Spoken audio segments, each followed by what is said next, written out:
a while since I did a greenhouse, home greenhouse video, so I thought I'd do one this afternoon. We've even gone and installed 2 flower pots at the entrance into the greenhouse, just to make it a little bit different this year.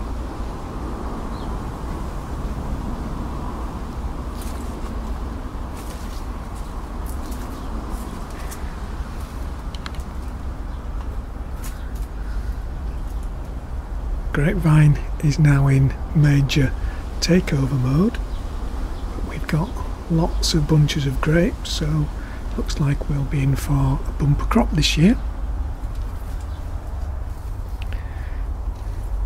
If we work around from this side,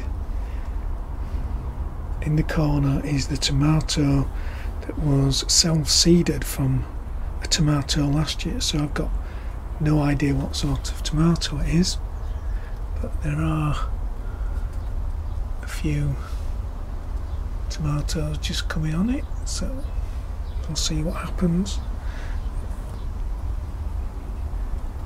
There's a cucumber in the corner, and then a few leftover straggly bits and pieces of plants, although Sue's new batch of coriander is in those 2 pots. It's germinated and he's moving on soon. Next along the line we come to this cucumber, which is a mini bunch, and it's going pretty well. I'll just, if I have to tie it along the bottom of these grow bags, and then the rest of this side is really taken up with our main tomato crop. Fortunately, none of the tomatoes at home seem to have been affected by any contaminated compost. Same grow bags, all bought at the same time, and I've in fact used 4 in here because there's 3 grow bags that the tomatoes are actually growing in, and then I used another grow bag to top up the pots. So the 4 grow bags in here were, I suspect, clear of any weed killer contamination.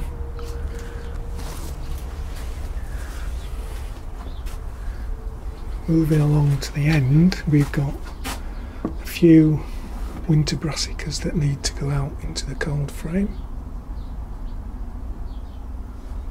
The cauliflower Ellesmere, I'll have to move them on fairly soon. We've got some red robin tomatoes that I'm going to see how they do in these pots. Last year was the first time I'd grown them, and I tended to keep them too close together, and lots of the tomatoes got a bit mildewy. But in these pots I can keep spreading them out as the tomatoes develop. The other winter brassicas, there's a few cauliflower Sendis, I think they are.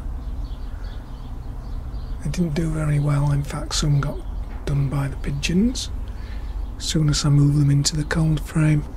And there's some early purple sprouting broccoli in that one.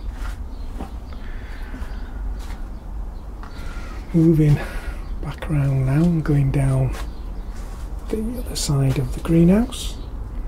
Our apricot tree's alright. It's the one that I reckon is infested with ants in the tub. I keep giving it good water. Next is our peach, and some of the peaches are now just sort of beginning to show signs of turning colour maybe. And then in the bottom, in a pot trailing along here, which I keep tying in, is another mini munch cucumber, which I'm hoping we'll soon have some cucumbers on. It's going quite well, it's trailing quite a long way along here.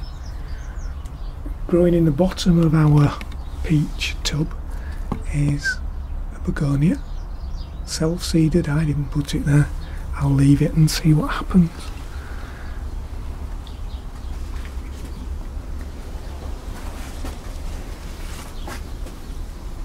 There is another peach that's showing some signs of turning colour.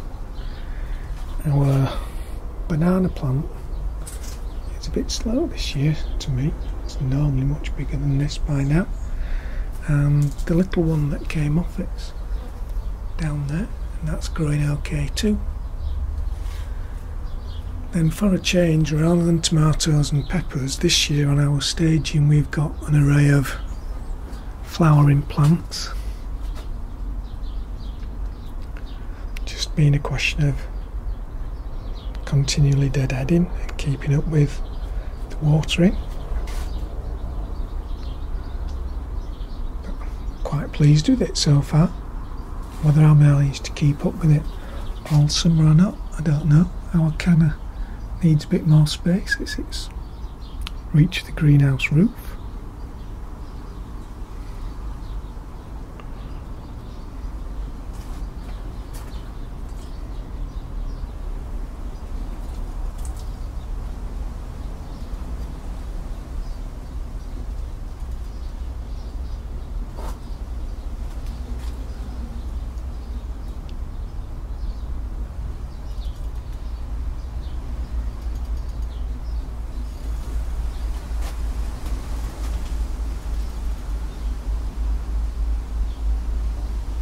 And finally, our jasmine has now stopped flowering.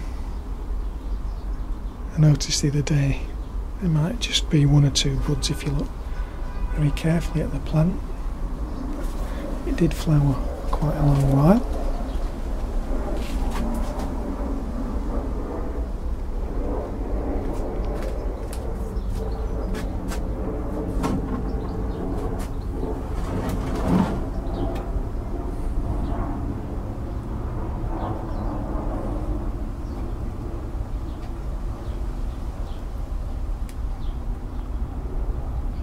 I think the grapevine might need another thin out. It's not almost a weekly or twice weekly job. Anyway, hope you enjoyed that little tour of our home greenhouse. Thanks for watching. Bye for now.